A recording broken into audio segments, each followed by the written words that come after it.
por Mais Fios, canal destinado a tratar do tema alopecia androgenética ou calvície, como todo mundo conhece. Meu nome é Giovana e eu tenho isso. Hoje nós vamos falar sobre o diagnóstico dessa condição genética. Mas primeiramente é bom dizer que não é porque você vai assistir esse vídeo que você pode se autodiagnosticar e se automedicar. A automedicação é uma coisa muito perigosa, porque apesar das substâncias usadas no tratamento de calvície não precisarem de receita médica para serem adquiridas, elas precisam ser receitadas por um médico, porque elas podem alterar diversas coisas no seu corpo e nem todo mundo pode tomar qualquer coisa. Apenas um médico pode receitar para você os medicamentos que você pode tomar, respeitando a sua individualidade. Mas, para buscar um médico para tratar a alopecia androgenética, a pessoa precisa desconfiar que ela tem isso, certo? E como que ela faz para desconfiar que ela tem essa condição, hein? No caso das mulheres, vamos lá. Recomenda-se dividir o cabelo bem aqui no meio para formar aquela famosa risca, sabe? Reparam se a risca está chapada, né? Se está bem preenchido de cabelo de ambos os lados e no meio tem uma risca, né, branquinha, fininha, única, ou se a risca tem um aspecto de árvore de Natal, se ela tem ramificações, se a risca vai se abrindo no caminho do couro cabeludo, isso é um indício de que pode ser alopecia androgenética. Além disso, com o passar dos anos, a calvície faz com que o couro cabeludo passe a ser visto sob o cabelo. O cabelo fica com um aspecto de transparência. Então, mesmo fora da risca, a risca tem um aspecto, né, ramificado, mas fora da risca, né, rente à risca, o cabelo fica mais clarinho, com um aspecto mais transparente, dá pra ver o couro cabeludo mesmo onde tem cabelo em cima. Então é assim que uma mulher pode perceber que ela tem alopecia androgenética e aí procurar um médico. E no caso dos homens é clássico, né?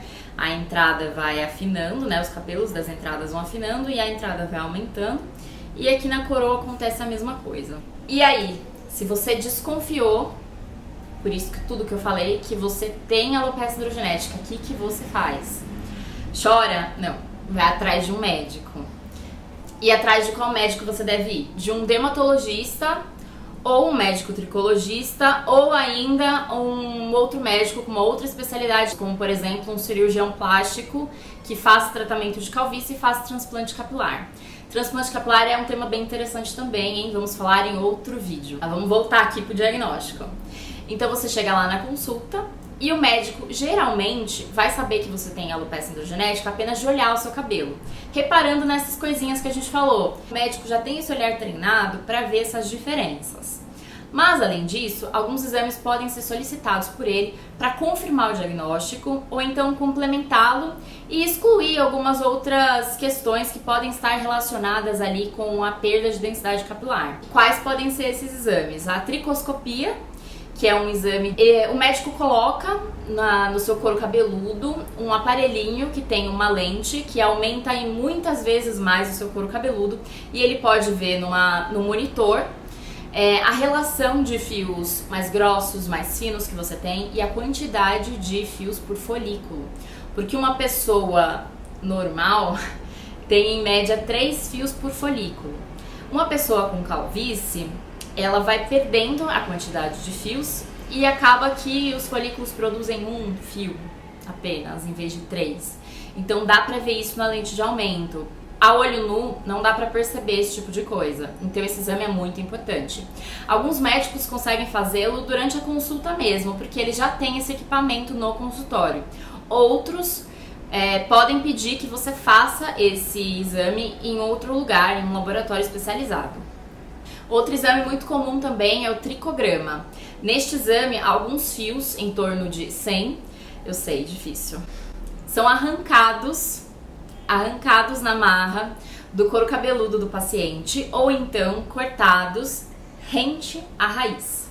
Daí a forma de análise é diferente, né, nesses dois casos, mas o intuito do tricograma é avaliar a quantidade de fios que o paciente tem em fase anágena, que é a fase de crescimento dos fios, em fase catágena, que é a fase em que o fio permanece no couro cabeludo, e a fase telógena, que é a fase em que o cabelo está pronto para cair, ele vai ficando pendurado até que ele de fato cai.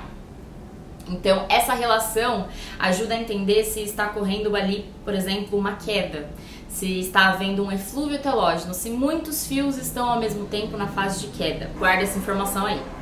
Eu fiz esse exame em 2016 e lá estava falando que uma pessoa normal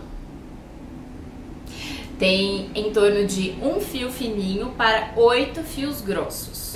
No resultado deu que eu tinha 1 fio fininho para 1,9 fios grossos. Ou seja, muito menos. Com isso, o exame pôde constatar que eu tenho alopecia androgenética, porque eu tinha uma quantidade razoável, grande de fios finos perante a quantidade de fios grossos que eu tinha. Só que ao mesmo tempo, lembram daquela relação de queda que eu falei? Eu tinha uma taxa de queda, uma taxa de perda de fios em fase telógena normal. A minha porcentagem era de 11%. E o considerado normal, num padrão de queda normal, é de 10 a 15% de fios em fase telógena. Então, o exame constatou que eu tinha um afinamento dos fios, só que sem queda. Por isso, o resultado deu, tcharam, alopecia androgenética. Bom, outro exame que comumente é solicitado é a biópsia capilar. Nesse exame, como vocês podem imaginar, uma parte do couro cabeludo, uma pequena parte é retirada para análise. E aí, o laboratório diz se a pessoa tem alopecia androgenética, se ela tem alopecia areata, se ela tem eflúvio telógeno, que é o problema de queda que nós falamos anteriormente, ou outro tipo de alopecia. Mas, geralmente, as pessoas não precisam fazer esse exame, não precisam passar por esse sofrimento, só quando há uma dúvida mesmo. E, como eu falei no vídeo anterior, exames de sangue não diagnosticam calvície, porque não existe nenhuma mudança nutricional, nenhuma mudança hormonal que indique a calvície. Ela é uma condição genética, já está determinada quando a pessoa nasce, isso não aparece num exame de sangue. O exame de sangue pode dizer, por exemplo, se a pessoa tem deficiência de algum nutriente e precisa fazer uma reposição dele. Isso pode ajudar também na qualidade do cabelo. Então, não, você aí que não gosta de exame de sangue, você provavelmente não vai se livrar dele. Além disso, os exames de sangue podem ajudar a avaliar qual medicamento é mais indicado para aquele paciente, avaliando possíveis riscos de efeitos colaterais, como problemas no fígado, por exemplo. Feito isso, é bom dizer que você não pode ser aquela pessoa que vai fazer os exames e não volta para a consulta para mostrá-los ao médico. É muito importante fazer os exames, é muito importante na consulta e é mais importante ainda ir ao retorno para você mostrar esses resultados e saber qual que é o melhor tratamento para você. Obrigada por chegar até aqui. Comente se você já fez algum desses exames que eu citei ou se você já fez outros e como que foi essa sua experiência e como que você recebeu essa notícia do diagnóstico de alopecia androgenética.